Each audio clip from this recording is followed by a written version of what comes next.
이미 말씀드린 대로 오늘부터 데란 아론노프스키 감독의 영화 노아를 소재로 해서 6주간 말씀을 나눌 것입니다. 이 영화는 지난 3월 28일에 미국에서 개봉되었는데요. 그 감독과 또 주연급 배우들의 명성에 비해서는 흥행에는 그다지 좋은 성적을 거두지 못했습니다. 뿐만 아니라 기독교계의 호응을 받았어야 하는데 기독교계로부터도 외면을 당했습니다. 이 영화가 기독교계로부터 외면을 당한 가장 큰 이유는 영화의 스토리라인이 성경의 이야기와 좀 차이가 있다는 데 있었습니다. 성경에 나오는 노아의 이야기를 재현했다기보다는 성경에서 착상을 얻어서 작가와 감독이 새로운 이야기를 만들어낸 그런 형편이었습니다. 시나리오를 쓴 아리 핸델이라는 사람은 유대교인인데 작품을 쓰는 과정에서 이 유대교 문헌들을 샅샅이 쥐었다 그렇게 말을 합니다. 유대교 랍비들은 상당히 전통적인 그런 보수적인 사람들이지만 성경을 해석하는 데는 이상하게도 아무 제한 없이 상상력을 사용해서 해석하곤 합니다. 그러니까 그런 자료들을 통해서 인사이트를 얻어서 새로운 이야기를 만들어낸 것이지요. 그러니 기독교인들이 보기에는 이게 좀 거북스러운 그런 영화가 된 것이지요. 기독교적인 면에서 볼 때 좀 문제가 있다면 왜 그걸 가지고 설교를 하느냐 그렇게 질문할 분이 계실지 모르겠습니다. 소설도 그렇고요, 영화도 그런데 기독교적인 색채가 너무 강하고 메시지가 강하면 선명하면 더 이상 할 얘기가 없습니다. 그냥 한번 보고 말면 끝나지요. 어떤 문제에 대해서든 스스로 질문하고 그 질문과 씨름하면서 답을 얻어야만 자기에게 진정한 답이 됩니다. 좋은 작품은 대답을 주는 작품이 아니라 좋은 질문을 제기하는 것이 좋은 작품입니다. 그런 점에서 보면 이 영화 노아는 흥행에 실패는 했지만 그러나 좋은 작품이 가지고 있는 여러 가지 요소를 가지고 있습니다. 이 6번의 연속 설교를 통해서 제가 이것을 가지고 설교하려는 이유가 바로 여기에 있습니다. 이 영화가 제기한 질문들에 대해서 성경이 답하는 것이 무엇인지를 찾아보려는 것이지요. 작가와 감독은 자신들의 상상력으로 만들어낸 새로운 이야기를 통해서 독자에게 질문을 던집니다. 한번 보아서는 파악하기 어렵습니다. 저도 이 말씀을 준비하기 위해서 여러 번 보았고요. 또 시나리오도 읽어보았습니다. 그러는 중에 이 작가와 감독이 독자에게 혹은 관객에게 던지고 싶어하는 그런 질문들이 보였습니다. 과연 인간에게는 희망이 있는가? 의롭게 산다는 건 무엇인가? 하나님의 뜻을 어떻게 찾을 수 있는가? 정의란 무엇인가? 악에 대해서 우리는 어찌할 것인가? 등등 아주 심각하고 중요한 문제들이 제기됩니다. 앞으로 이것들을 하나씩 다뤄볼 생각인데요. 이미 여러분들에게 미리 영화를 보시라고 광고했습니다마는 안 보신 분들이 많이 계신 것 같습니다. 그러나 상관없습니다. 안 보셔도 설교를 따라오는 데는 아무 문제가 없을 것입니다. 그러나 설교 중에라도 혹은 다 끝나고 나서라도 다시 한번 보시면 이 감독이 혹은 작가가 곳곳에 숨겨놓은 상징이 보일 것이고 그러면서 다시 한번 생각하게 하는 그런 좋은 도움이 될 것입니다.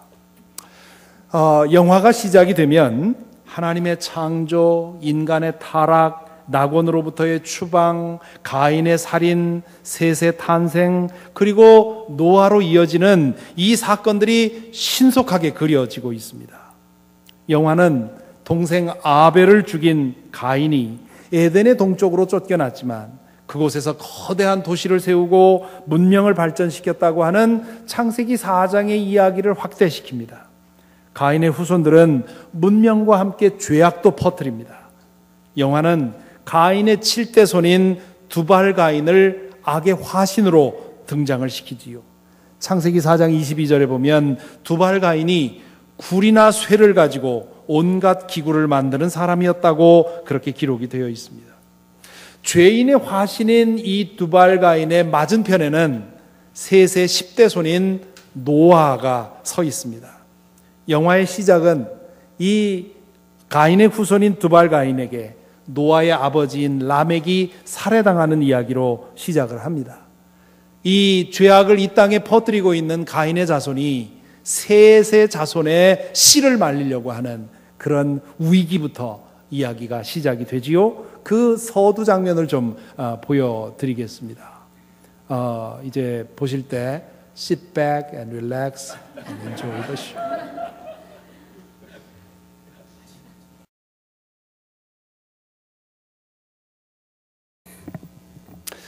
영화는 이렇게 이야기는 시작을 하는데요. 이 장면은 여러 가지 암시를 관객에게 던집니다. 거인의 후손은 거대한 도시를 건설하고 문명을 발전시키고 그 문명의 힘으로 스스로 하나님을 자처하면서 죄악에 빠져 살아가고 있습니다. 반면 희생당한 아벨의 뒤를 이어 태어난 셋의 후손은 하나님과 동행하지만 겨우 명맥만을 유지하고 살지요. 영화에 의하면 하마터면 노아도 이 두발 가인에게 죽임을 당할 뻔했습니다. 가인의 후손이 이 셋의 자손의 씨앗을 말려서 온 세상을 죄악으로 오염시키려고 하고 있기 때문이지요. 이것은 아주 의미심장한 상징입니다. 하나님과 동행하며 의롭게 사는 사람들은 언제나 소수였다고 하는 역사적인 진실을 암시합니다. 죄악을 일삼는 사람들은 언제나 번영하는 것이 이 세상의 현실입니다. 거룩하고 의롭게 살아가려고 노력하는 사람들은 자주 악한 사람들에 의해 밀려나고 억압받고 쫓겨다니고 때로는 죽임을 당하지요. 그래서 인간적인 시각으로 보면 거룩하고 의롭게 사는 것이 가망 없어 보입니다. 하지만 하나님께서는 언제나 소수의 거룩한 사람들을 남겨두셔서 그들을 통해서 당신의 뜻을 이루어 가시지요. 그것이 성경의 메시지고 그것이 또한 이 영화가 우리에게 암시하는 메시지입니다. 감독은 이 영화 전체에서 이 환경을, 배경을 우리가 살고 있는 이 지구 환경과는 질적으로 다른 배경을 보여줍니다. 또한 여러 가지 등장인물들을 통해서 지금 우리가 살고 있는 것과는 다른 시대의 이야기인 것처럼 느끼게 만들어주지요. 그 중에 하나가 수호자, The Watchers라고 하는 그런 인물인데요. 이 수호자들은 인간을 도우러 왔다가 하나님에게 반역함으로 인해서 돌무더기 속에 갇혀버린 천사를 의미하는데요. 이건 성경에 나오지 않습니다. 감독이 이 장면을 위해서, 스토리 전개를 위해서 만들어 넣은 신화적인 존재입니다. 뒤로 가면 이 노아의 할아버지인 무두셀라가 나옵니다. 이 무두셀라가 아주 중요한 역할을 하는데요. 이 무두셀라는 성경에 나오는 인류 역사에 가장 오래 산 사람입니다. 969년을 살았는데요. 그러다가 홍수가 나던 해에 세상을 떠나게 됩니다. 영화에서 이 무두셀라는 하나님의 영역과 신의 영역 중간쯤에 사는 사람과 같습니다. 그리고 그는 이 창조의 신비와 그 모든 스토리와 비밀들을 가지고 있는 사람인 것처럼 그런 인상을 풍깁니다. 그리고 중요한 고비에서 이런저런 그런 이적을 만들어내지요. 이렇듯 감독은 여러 가지의 인물 설정과 장치를 통해서 노아의 홍수가 역사 이전의 시대, 즉 지금으로서는 상상할 수 없는 그런 시대 환경에서 일어난 일이라는 사실을 관객에게 전해주고 있습니다. 창세기가 모두 50장이지요. 그 창세기가 크게 둘로 나뉩니다. 1장부터 11장까지는 인류의 원시 사고요. 그리고 12장부터 50장까지는 족장의 이야기입니다. 12장에 나오는 아브라함의 이야기부터는 인류의 역사의 흐름 속에 끼워 넣을 수 있지만 1장부터 11장까지에 나오는 이야기, 창조, 타락, 낙원으로부터의 추방, 노아의 홍수, 그리고 바벨탑의 이야기는 인간의 역사 속에 어디에 끼워 넣을 수 없는 그런 역사 이전의 시대입니다. 우리로서는 알 수 없는, 우리와는 너무도 다른 시대의 이야기라는 말이지요. 창세기 6장에 보면 노아의 이야기가 시작이 되는데요. 노아의 이야기가 시작되기 전에 아주 알기 어려운 그런 이상한 이야기가 거기에 삽입이 됩니다. 6장 2절에 보면 하나님의 아들들이 사람의 딸들의 아름다움을 보고 저마다 자기들의 마음에 드는 여자를 아내로 삼았다. 그렇게 되어 있습니다. 4절에 보면 또 이렇게 말합니다. 그 무렵에 그 이후에도 얼마 동안 땅 위에는 네피림이라고 하는 거인족이 있었다. 그들은 하나님의 아들들과 사람의 딸들 사이에서 태어난 자식들이었다. 그들은 옛날에 있던 용사들로서 유명한 사람들이었다.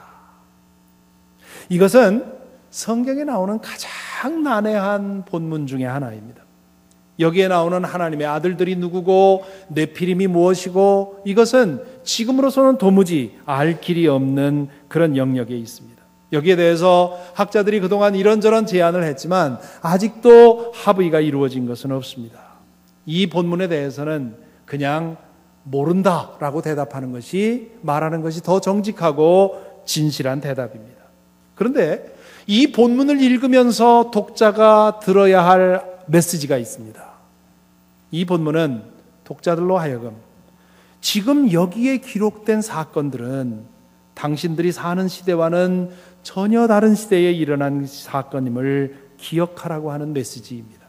그것이 아로노프스키 감독이 만든 노아와 그동안에 만들어진 다른 영화들과의 차이점이라고 할 수 있습니다. 이 영화에서 주목할 장면이 또 하나 있는데요. 아니, 많이 있는데 그 중에 오늘 또 하나 좀 보여드리려는 장면이 있습니다. 이제 홍수가 시작된 후에 노아의 가족들은 여러 가지 우여곡절을 거쳐서 이제 방주 안으로 피신을 하게 됩니다. 그곳에서 이제 가족들이 모여 있는데요. 그때 바깥에서는 계속 비가 내리는 소리, 파도 소리, 또 물속에서 죽어가는 그런 사람들의 비명 소리가 뒤섞여 울려 퍼집니다. 그 와중에 노아는 온 가족을 모아놓고 이야기를 하나 들려줍니다. 자기 아버지가 자기에게 들려주었던 첫 번째 이야기, 그리고 그가 그 자녀들에게 들려주었던 첫 번째 이야기, 그 이야기를 노아의 방주에 들어오자마자 다시 하게 되지요. 노아가 이 이야기를 하는 동안에 화면에서는 창조의 과정이 아주 신속하게 그려지고 있습니다. 그 장면을 한번 다시 보시겠습니다.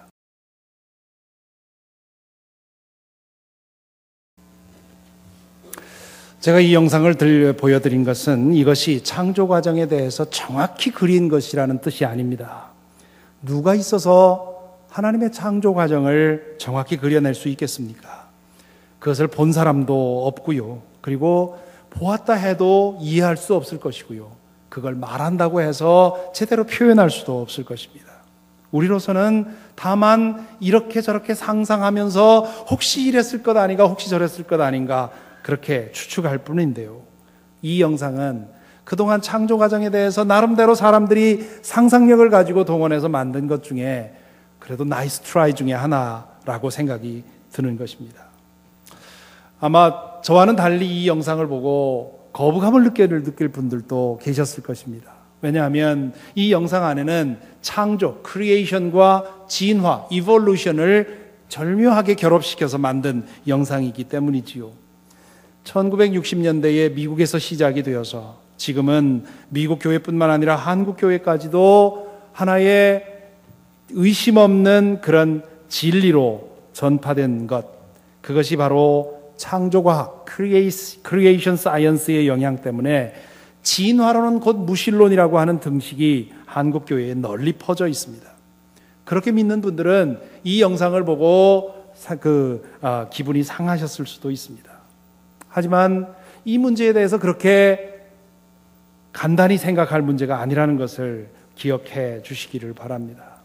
소위 창조론, 크리에이셔니즘이라고 하는 것은 창조과학자들이 성경을 근거로 해서 만든 하나의 이론, 하나의 theory일 뿐입니다.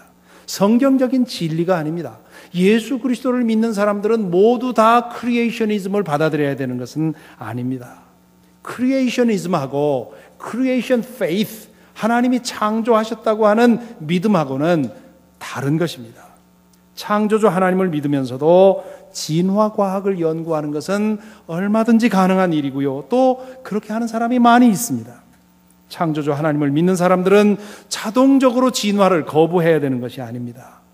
진화론을 사용해서 하나님의 창조를 부정하는 무신론적인 과학자들이 많이 있지만 그렇다고 해서 진화론까지 거부할 것은 아니라는 말이지요. 진화의 과정 안에서 하나님의 영광을 보는 사람들도 많이 있습니다. 그런 점에서 창조라고 하는 것은 성서적인 진리이지만 그 창조가 어떻게 되었느냐 하는 것에 대해서는 과학자들이 자유롭게 연구할 수 있도록 그들에게 자유를 주고, 그리고 우리는 마음을 열고 귀 기울일 줄 알아야 합니다. 감독은 이 영상에서 아담과 하와를 빛으로 처리하고 있습니다. 참 좋은 발상이라고 생각을 했습니다. 타락하기 이전의 인간이 지금의 우리와 질적으로 다르다는 사실을 암시하는 것이지요. 실제로 창세기에 의하면 죄를 짓기 이전의 아담과 하와는 불멸의 존재로 지어졌습니다. 그들은 에덴 동산에서 하나님과 자유롭게 소통했고요. 그리고 오늘 우리가 영을 가진 육적 존재라면 그들은 육을 가진 영적 존재였습니다. 육신이 지배하고 영이 흐려진 상태, 그것이 우리 상태인데 그들의 상태는 영이 다스리고 육신이 그것을 따라가는, 영과 육 사이에 아무런 분열이 없는 그런 상태에서 살고 있었습니다.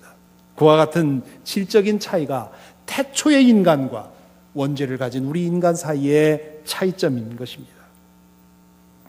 이 두 장면만 보았습니다마는 영화 노아는 배경 설정과 인물 설정, 그리고 여러 가지의 장치를 통해서 우리의 원초적인 상태가 어떤 것이었는지를 자꾸만 생각하게 만들어줍니다. 우리가 본래 어떤 존재로 지어졌고 그 상태로부터 우리가 얼마나 멀리 떨어져 있는지를 자각하게 만들어줍니다. 우리 인간은 모두 실낙원의 존재입니다. 낙원을 잃어버린 존재입니다. 아담과 하와가 타락한 후에 하나님이 하신 일에 대해서 오늘 기록된 부분을 읽었는데요. 창세기 3장 22절부터 23절부터 24절에 이렇게 말합니다. 그래서 주 하나님은 그를 에덴 동산에서 내쫓으시고 그가 흙에서 나왔으므로 흙을 갈게 하셨다. 그를 쫓아내신 다음에 에덴 동산의 동쪽에 그룹들을 세우시고 빙빙 도는 불칼을 두셔서 생명나무에 이르는 길을 지키게 하셨다. 어떤 사람들은 이 창세기 서두에 나오는 이야기들을 읽고는 그것을 문자적으로 받아들여서 에덴 동산이 지구 어느 지점에 있었는지를 추적하는 사람도 있습니다. 가망 없는 일입니다. 불필요한 일입니다. 그래서 성경을 잘못 읽은 것입니다. 앞에서도 말했지만 창세기의 첫 11장에 기록된 사실들은 고고학적으로 탐색해서 알 수 있는 사건들이 아닙니다. 에덴 동산의 위치를 찾아다니는 일이나 노아의 방주의 파편을 찾아다니는 일이나 다 성경을 잘못 읽은 것이란 말입니다. 에덴은 하나님께서 인간을 지으신 원초적인 상태를 상징합니다. 하나님과 늘 동행하고 막힘없이 소통하며 영과 육 사이에 아무런 갈등 없이 살고, 그리고 모든 생명이 조화롭게 아름답게 살아가는 그 상태가 에덴이고요. 그것이 하나님께서 우리 인간을 지으신 원초적인 상태라는 뜻입니다. 에덴에서 쫓겨났다는 말은 그 원초적인 상태를 잃었다는 뜻이고요. 하나님이 에덴의 입구를 불칼로 빙빙 돌면서 지키게 하셨다는 말은 죄에 물든 인간이 그 에덴의 상태, 그 원초적인 상태를 더 이상 회복할 수 없게 되었다는 뜻입니다. 빙빙 도는 불칼이 어떻게 생겼는지 우리는 알 수 없습니다. 그거 알려고 하는 것도 성경을 잘못 읽는 것이지요. 그러나 그것은 죄로 인해서 우리의 삶 속에 파고들은 갈등과 분열과 소외를 상징합니다. 죄로 인해서 인간은 하나님과 분리되었습니다. 더 이상 막힘없이 소통하는 존재가 아니라 이제는 하나님의 뜻과 우리의 뜻이 서로 어긋나게 되었습니다. 그렇게 하나님과의 간격이 벌어지자 우리의 육신과 영혼 사이에도 간격이 벌어졌습니다. 우리의 육신의 욕심은 자꾸만 영을 짓누르려 하고요. 하나님을 떠난 우리의 영은 점점 약해져서 꺼져가는 호롱불처럼 겨우 명맥만 살아있는 그런 존재가 되어버렸습니다.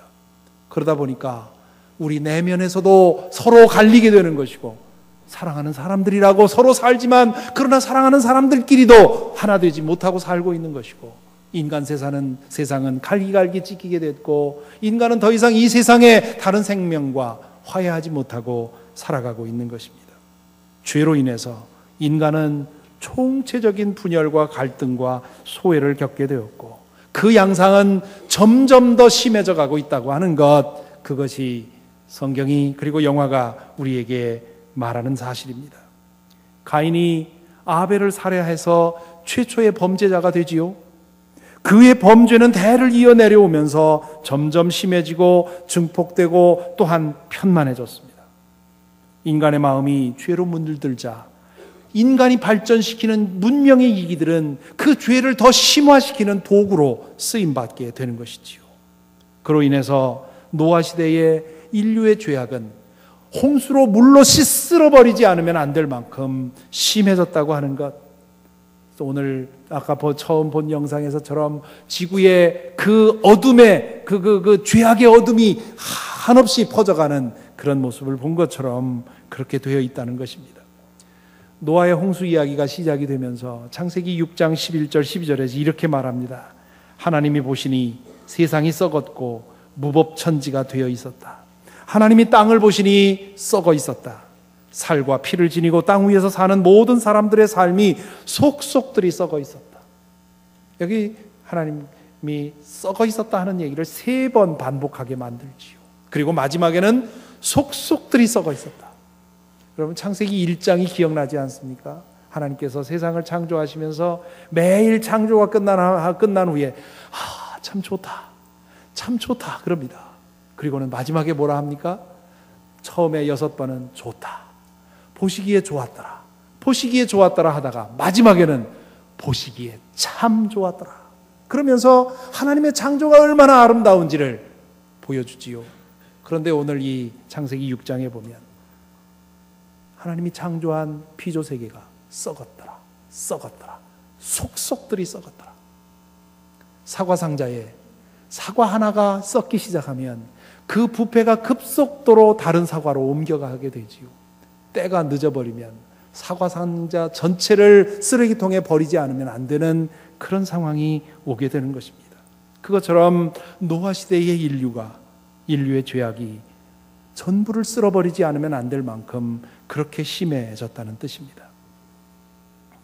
이 창세기 앞에 나오는 첫 11장을 제대로 읽는다면 우리는 2가지 사실을 보고 충격을 받게 되어 있습니다.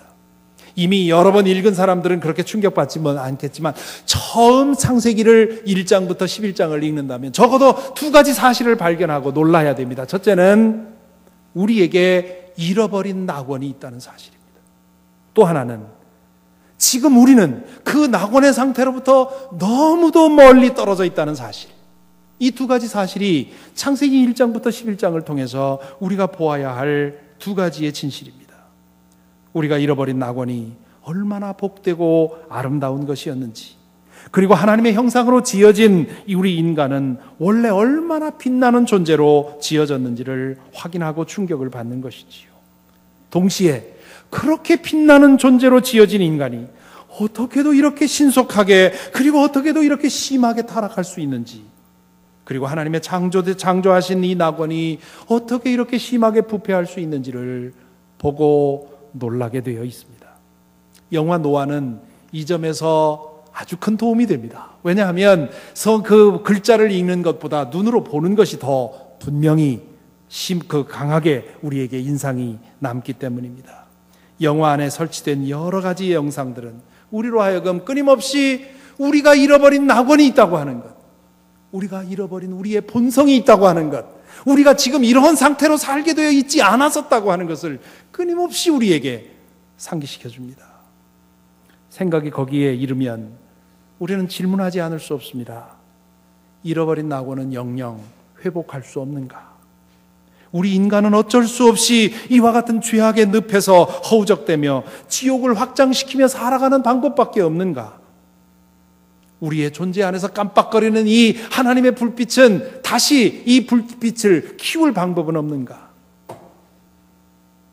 기독교 복음은 이 질문에 대해서 있다고 말합니다. 예수 그리스도가 복음이 되는 이유가 여기에 있습니다. 우리가 잃어버린 그 낙원과 우리가 살고 있는 이 지옥 사이에서 두리번거리면서 도무지 여기서 벗어날 길은 없는가라고 질문할 때 예수님은 내가 길이라고 대답하시지요. 잃어버릴 낙원을 회복하는 길을 내가 열어놓기 위해서 왔다고 말씀하십니다. 타락 이전의 아담과 하와처럼 우리가 회복되어 가는 길이 있다는 것이지요. 인간 회복과 새 창조의 사건이 예수 그리스도를 통해서 시작되었고, 그것이 마침내 완전히 이루어지는 새하늘과 새 땅의 미래가 있을 것이라고 하는 것, 이것이 예수 그리스도의 복음입니다. 어찌 보면 예수 그리스도는 십자가 위에서 에덴 동산의 주변을 빙빙 돌면서 지키던 그 불칼을 당신 심장에 꽂고 돌아가신 것 아닌가 생각이 됩니다. 그러므로서 에덴을 지키는 그 불칼이 사라짐으로써 에덴의 문이 열렸습니다. 예수 그리스도의 이름으로 세례를 받을 때 우리의 옛사람은 물속에서 죽임을 당하고 새로운 존재로 거듭납니다. 거듭난 사람은 성령의 능력으로 죄악의 전염병을 치료받고 거룩한 존재로 자라갑니다. 잃어버린 하나님의 형상이 우리 안에서 회복되는 것이지요. 꺼져가던 불빛이 우리 안에서 다시 살아나는 것입니다. 그리고 그런 사람들을 통해서 하나님의 나라는 이 세상에 퍼져 나가게 되어 있습니다.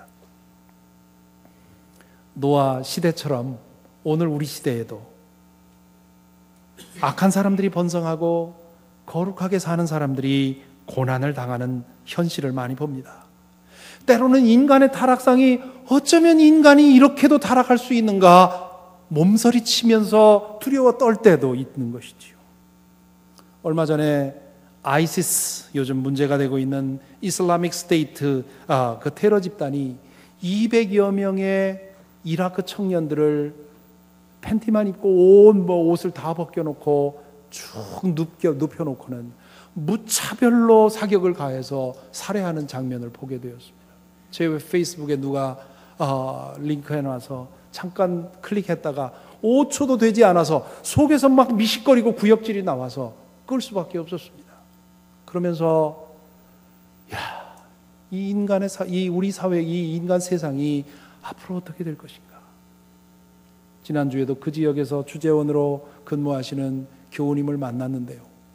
알카에다와 탈레반까지도 두려워할 만큼 극악무도한 그 인간의 악의 극에 달한 그런 악을 가지고 지금 세상을 위협하고 있는 이 이슬라믹 스테이트가 어떻게 될지 두렵다. 서방 세계에서 아무리 힘을 합쳐서 이들을 박멸시켜도 그보다 더 지독한 것이 나올 현실을 부정할 수가 없다.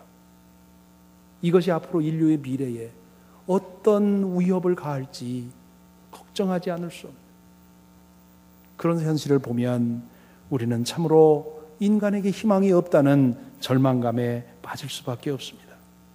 그렇게 인간에게 절망할 때, 우리가 살고 있는 이 세상에 절망할 수밖에 없을 때 우리는 성경의 처음 3장과 마지막 3장을 주목해서 읽고 묵상해야 합니다. 성경의 첫 3장이 어디입니까? 창세기 1장, 2장, 3장입니다. 여기에는 하나님이 우리 인간과 이 세상을 어떻게 지으셨는지, 얼마나 거룩하고 빛나고 황홀한 존재로 지으셨는지, 그리고 왜 그 아름답고 거룩한 존재들이 이렇게 비참하게 타락했는지, 그게 창세기 1장, 2장, 3장에 나옵니다. 그리고 성경의 마지막 3장은 뭡니까? 요한계시록 20장, 21장, 22장입니다. 이 3장에는 하나님께서 결국 모든 것을 회복시키는 새하늘과 새 땅, 에덴을 회복시키는 그런 미래가 있을 것이라고 하는 것을 말씀하고 있지요. 우리는 그 창세기 첫 3장과 요한계시록 마지막 3장 그 사이에 살고 있는 사람들입니다.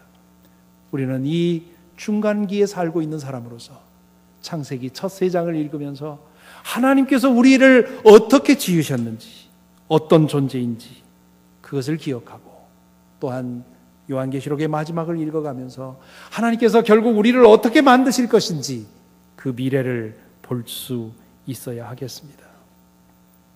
그러므로 오늘 첫날 저는 이 창세기와 그리고 그 영화를 통해서 우리에게 주시는 이 강력한 메시지를 뜨거운 마음으로 여러분에게 전해드리고 싶습니다. 기억하십시다. 우리가 원래 어떤 존재로 지어졌는지를, 하나님께서 우리에게 마련하신 낙원이 얼마나 황홀한 것이었는지를, 지금 우리의 모습이 전부가 아닙니다. 여러분 자신을 보면서 어떻게 생각하십니까? 어떤 분들은 이만하면 됐다, 이만하면 대단하다, 참 내가 대단하다 이렇게 생각하는 분이 계실지 모르겠습니다. 그러나 더 많은 사람들은 정말 이게 뭔가? 내가 이거밖에 될 수 없는 존재인가? 스스로에 대해서 절망하고 좌절하는 사람이 더 많은 것을 알고 있습니다. 그게 전부가 아닙니다. 지금 내가 보는 내가 전부가 아닙니다. 하나님이 나를 그렇게 지은 것이 아닙니다. 매일 뉴스에서 읽는 이야기가 전부가 아닙니다. 창조주를 망각한 이 세상은 끊임없이 우리를 속이려 하지요. 인간이 별거 아니라고, 세상은 그저 이런 거라고, 인생 별거 없다고, 이런 선전에 속아서 얼마나 많은 사람들이 자신의 인생을 죄악의 진창 속에 내버려 두고 그저 욕망이 이끄는 대로 살아가고 있는지 모릅니다. 창세기의 첫 3장과 요한계시록의 첫 마지막 3장을 기억하십시다. 우리는 원래 하나님의 형상을 닮아 지어진 거룩한 존재들입니다. 그렇게 함부로 굴릴 인생이 아닙니다. 아무렇게나 되는 대로 살아갈 존재가 아니라는 것입니다. 그렇게 살다가 그저 푹 하고 없어지는 존재가 아니라는 것입니다. 마침내 새하늘과 새 땅이 이루어질 때 거룩하게 회복되어야 할 그런 존재입니다.